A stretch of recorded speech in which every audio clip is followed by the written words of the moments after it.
ఆంధ్రప్రదేశ్ రాష్ట్రంలో కూటమి ప్రభుత్వం ఏర్పడై 14 నెలలు పూర్తవుతోంది. అయితే కూటమి ప్రభుత్వం ఇచ్చిన సంక్షేమ పథకాలు, చేసినటువంటి అభివృద్ధి కంటే కూడా ఎమ్మెల్యేల అవినీతి పైన ప్రచారం ఎక్కువ జరుగుతోంది. దీంతో దీన్ని కట్టడి చేయాలని పార్టీ అధినేత చంద్రబాబు నాయుడు గారు కావచ్చు, లేదంటే లోకేష్ గారు కావచ్చు, అనేక సందర్భాల్లో ఎమ్మెల్యేలను కూర్చోబెట్టి క్లాస్ పీకారని చెప్పేసి కూడా మనం వార్తల్లో చూసాం.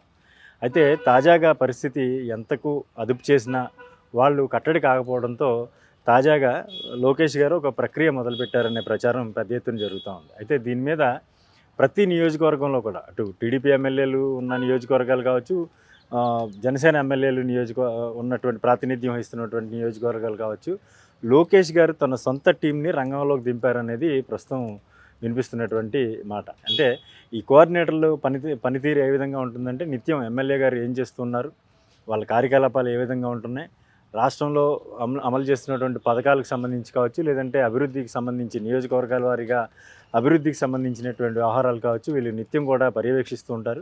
పర్యవేక్షించడమే కాదు, వాటి అమలు విధానం ఎలా జరుగుతుంది, నియోజకవర్గంలో ఎలా జరుగుతుంది, నియోజకవర్గంలో ఉన్నటువంటి ప్రధాన సమస్యలు ఏంటి, ఎమ్మెల్యేలు వాటిని పూర్తి స్థాయిలో ప్రభుత్వం దృష్టికి లేదంటే పార్టీ దృష్టికి తీసుకొస్తున్నారా లేదా అనేది కూడా పూర్తిగా వాళ్ళు పర్యవేక్షిస్తుంటారు.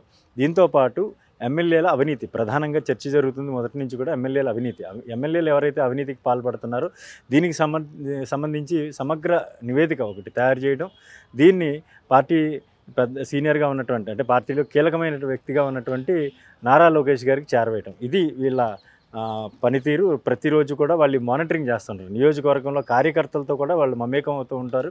నియోజకవర్గంలో ఉన్నటువంటి పరిస్థితుల్ని ఎప్పటికప్పుడు అధినేత, అంటే వీళ్ళకి సంబంధించినటువంటి అధినేత లోకేష్ గారికి పంపించడం అనే ప్రక్రియ మాత్రం కొనసాగుతూ ఉంది. మరోవైపు చూసుకుంటే నియోజకవర్గాల వారీగా చూసుకుంటే ప్రస్తుతం చాలామంది సీనియర్లు ఈసారి ఎమ్మెల్యే టికెట్లు దక్కక, లేదంటే ఆశించిన పదవులు దక్కక చాలామంది అసంతృప్తితో ఉన్నారు.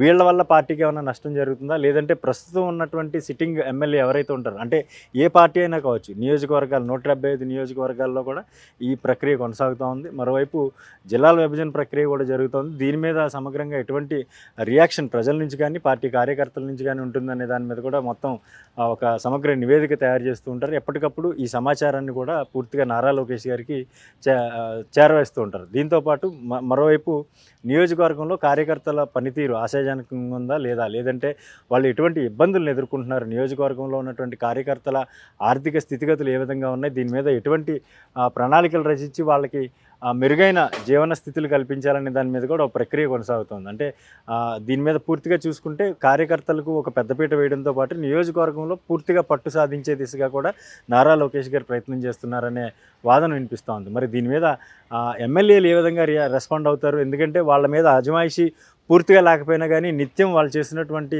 వ్యవహారాలు, లేదంటే వాళ్ళు చేసినటువంటి పనితీరు ఎప్పటికప్పుడు ప్రోగ్రెస్ రిపోర్ట్ లాంటిది ఒకటి నారా లోకేష్ గారికి వెళ్తున్న నేపథ్యంలో ఎమ్మెల్యేలు దీన్ని ఏ విధంగా తీసుకుంటారనేది ప్రస్తుతం ఆసక్తికరంగా మారింది. ఎందుకంటే దీని మీద ఇప్పటికే చాలా వరకు నియోజకవర్గాల్లో వీళ్ళు ఇప్పటికే పని స్టార్ట్ చేశారు. కోఆర్డినేటర్లు ఎవరైతే ఉన్నారో వీళ్ళంతా కూడా నారా లోకేష్ గారి టీం ప్రతి నియోజకవర్గంలో కూడా పూర్తిగా నియోజకవర్గంలో ఉన్నటువంటి పరిస్థితులను ఎప్పటికప్పుడు నిశ్చితంగా గమనిస్తూనే పార్టీ పెద్దలకు కూడా వీటిని పంపించే ప్రయత్నం చేస్తున్నారు. మరి దీని మీద ఎమ్మెల్యేలు ఏ విధంగా స్పందిస్తారు, అంటే వాళ్ళకి వ్యతిరేకంగా జరుగుతుందని భావనలో ఉంటారా, లేదంటే పార్టీకి సమగ్రంగా ఇది అభివృద్ధికి బాటలు వేస్తుందనే ఆలోచనలో ఉంటారనేది కూడా ప్రస్తుతం హాట్ టాపిక్గా నడుస్తూ ఉంది.